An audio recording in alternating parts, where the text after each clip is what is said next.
What do you want? I mean, what do you think you're supposed to want? I mean, deep down inside, if you're really honest about it, what do you deeply, deeply desire?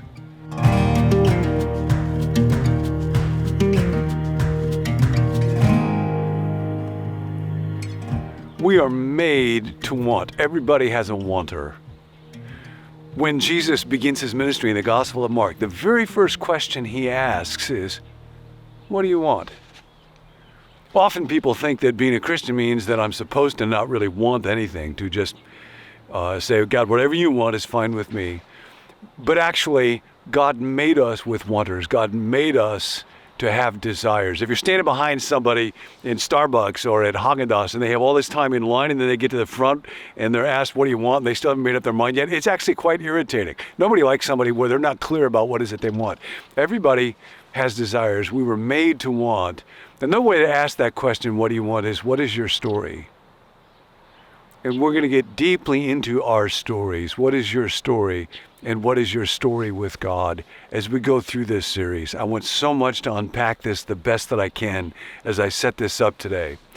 Book by Robert McKee is called Story. Says that really every story is simply about a person, a character, a protagonist that has an object of his desire. There's a little design I'm going to walk you through. Every story is the story of somebody who wants something, has what Eleanor Stump would call a heart's desire, and the strength of the desire of the protagonist for that object is the spine of the story. How much do they want it? If they don't really want it, there's no story. But there's another aspect of our stories. Nobody gets the story they want. None of us do. In every case, if there's a story is always about a protagonist that has a desire but has to fight through conflict to get it. It's always the case. And those conflicts could be intrapersonal inside of me, or interpersonal conflicts with other people, or extrapersonal with forces beyond myself that are really, really large. So, think about a movie. The Wizard of Oz. There's always in a story what McKee calls a trigger or an inciting incident. There's a twister and Dorothy ends up in Oz. And so she needs to find a way to come home. Or Kevin, if you've ever seen the movie Home Alone, he thinks what he wants is to make his family disappear. But he has a moment when he meets Joe Pesci, the bad guy, and then his family leaves him at home. That's the inciting incident. Then you know confrontation is going to come. What he really wants is to defend his home so that he'll have a home for his family to return to. And then in his story, then there's constant conflict. What do you want? And then the other big question will be, what's your problem? Because you don't have the story that you want.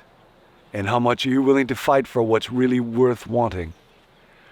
And so the central protagonist takes a risk, and then there's more problems, so another risk. The risk never goes away. As long as you have a story, there will be conflicts inside you and outside of you, and you will have to fight one risk after another, and then eventually there will be a great crisis.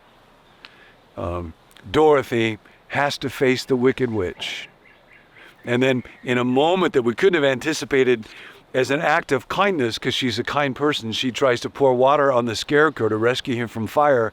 And who knew that cleansing agent water is what would destroy the Wicked Witch? Who knew that all my beautiful wickedness would be destroyed by a little girl, she says. Aristotle said, in every story, the crisis, the ending, must be unpredictable and inevitable. You can't see it coming ahead of time, but once it happens, you say, oh, that's the way it had to be. So there is a great crisis and a climax to the story. The central character decides, yes, I will do whatever it takes. I will run this one all the way up the line, and then a climax, and then the resolution. And in a comic story with a happy ending, the central character gets their heart's desire. In a tragedy, King Lear, Hamlet, the central character dies. They never get it. But that's the story. So what's your story? Now, what matters most of all to us in a story with that central character isn't so much what happens to the character, it's how does the character respond to what happens. Because what we long is to have a character that we admire. Stories are inevitably about the moral character of the people who inhabit them. What is happening to me from one moment to the next moment to the next moment? The Bible is primarily a story. Great 20th century theologian Karl Barth it was said of him that he read the Bible like a loosely structured novel of nonfiction, a true story. And it's the story of God. What is it that God wants? What is his heart's desire? Dallas Willard put it like this: God's aim in human history is the creation of an all-inclusive community of loving persons, with himself included as its primary sustainer and most glorious inhabitant. That's God's desire. And Genesis 1 is the story of how it begins, but then another triggering incident in Genesis 3. Sin, death, guilt, disobedience, ego enters into the story. Even God doesn't get the story he wants. And yet he desires the Emmanuel principle to be with his people. How bad does God want it? God wants it real bad.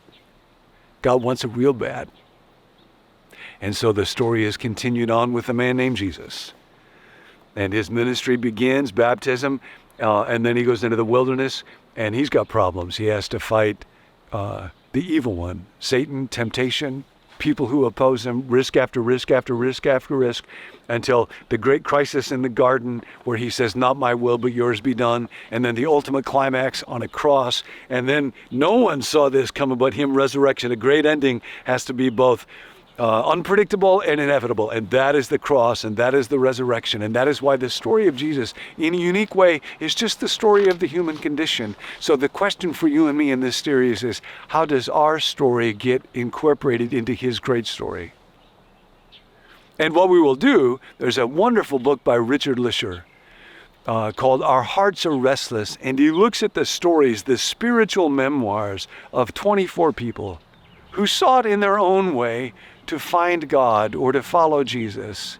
And people like Augustine, Dietrich Bonhoeffer, C.S. Lewis, folks that you know, people that you don't know at all, people you agree with, we're going to look at them and how they look honestly at their own stories.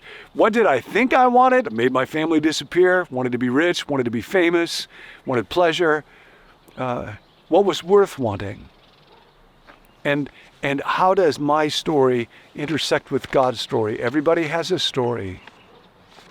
I want so much for us to be a place where we're able to tell our stories. I'd love for you to be able to do that as we go through this series, for us to be writing our spiritual memoirs. 2 days ago, I was in a spot in Northern California, and a woman came up to me. There was a couple that I had known like 30 years ago. I had not seen them literally for 30 years.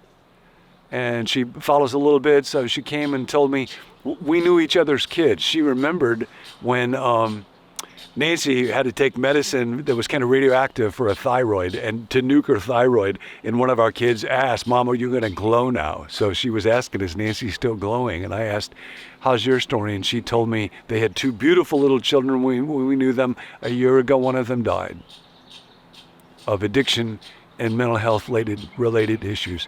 Nobody gets the story they want. And it was so sad to have known that 30 years ago. We need a place where we can bring our stories, especially when they get crushed. And what we wanted most of all is what we now cannot have, can never have. And then the question becomes, the only way to fix my story, which is a broken story, is to make it part of a greater story, of a better story, of the grand story, of a God who has an ultimate aim in human history, and I can be part of his story. That's the journey that we're going to be on. I invite you today, just think all through this day, what do you want? In quite small ways, when you sit down to eat, what do you want to eat? What do you want to do in this next moment?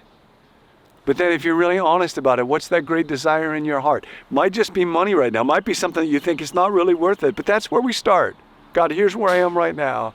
Now, God, how do you help me to take my life, my story, what it is that I want, my problems, my conflict, and fit it into that greater story, into the Jesus story, into a story that will last forever.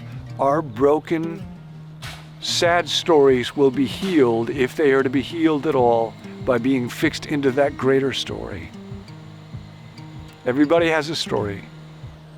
Nobody gets the story they want. Everybody's story can be redeemed. In the fellowship of the withered hand, that's the journey we're on together. It's time to share our stories. Hey, if you enjoyed that video, be sure to subscribe to our YouTube channel so you don't miss any future teachings from John Ortberg here at Become New. My name's Tim, and I'm a part of the team here. This series is all about stories. Everybody has a story, and everybody's story matters. And we want to know about your story, whether it's a story of coming to faith or a story of spiritual growth. Whatever it is, we're here for you. You can email that to us at connect@becomenew.com, or you can text it to us.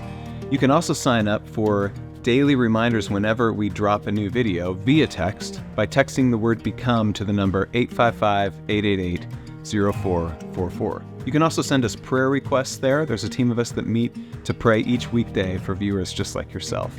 If you'd like to receive the emails that go along with each video, be sure to check that out at becomenew.com/subscribe. More than a video to watch, this is really a community to belong to, and we're so glad that you're a part of it. We'll catch you next time.